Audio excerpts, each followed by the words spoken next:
Here's our Buoy 10 update for Saturday, August 12th. And we're actually going to start out this update with a word of caution.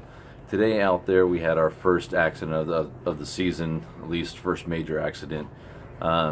It tends to happen every year, unfortunately, and usually it happens in regards to like sandbars and whatnot, but we actually had a boat-on-boat collision today. So I just want to make sure that everyone is paying attention, try and be aware. There's a lot of boats out there, a lot of traffic, and just don't take your eyes off the road, so to speak. Sounds like everyone was okay, but there was a couple of boats that were totaled. So again, be safe out there. It's just fishing, pay attention, and we'll all have fun. Okay, so let's get down to brass tacks here. Here's what happened.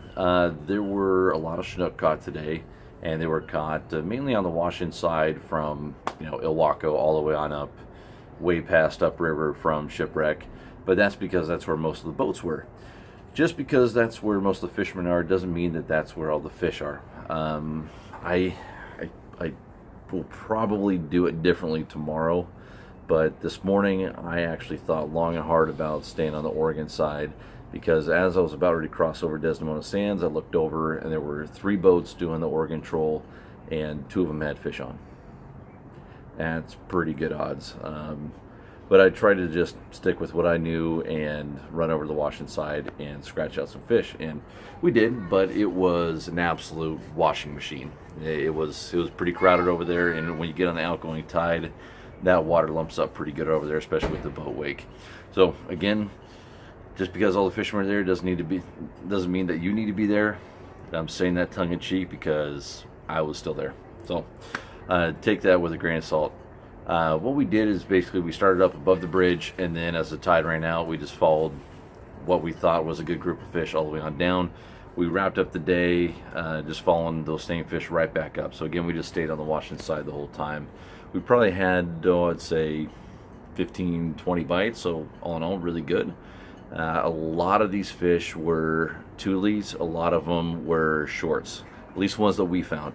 I know there were a handful of other guys that did in fact get some nice upriver brights, some good SABs, the select area brights, but most of the ones we found were of the Thule strain or the 22, 23 inchers. So that's just the way the bites felt today. There really wasn't too much of a pattern, although I will say this, our back rods, the deeper rods, so the way I stagger my gear is my back rods are always the deepest, then the middle rods are mid-depth, bow rods are always the shallowest, and my back rods never really did all that well today. I know some guys that were digging dirt who actually did pretty good, but for us, our pattern, it was definitely shallow. The rods that were 16 to 30 on the counters, even in 40, 50 feet of water, they got bit better than anything else. I changed up flasher colors, bait sizes, bait types. It really just seemed like our fish that we were getting bit were up shallower, and that was on the incoming and on the outgoing tide.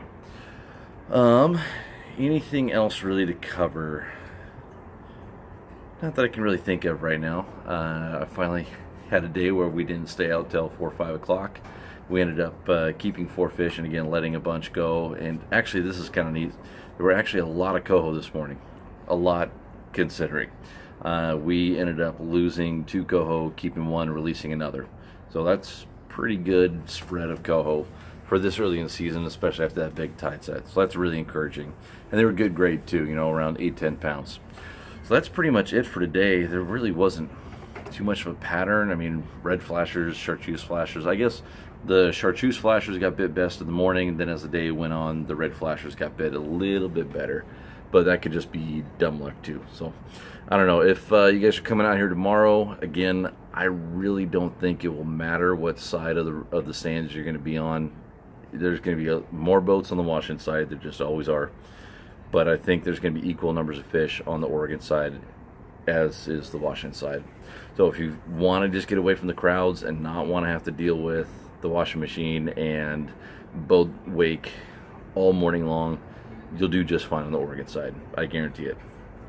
So with that being said, I am actually going to be able to get back to some emails and take a shower and maybe even a nap. Been a long last couple days. So that's it for us here for this Buoy 10 update.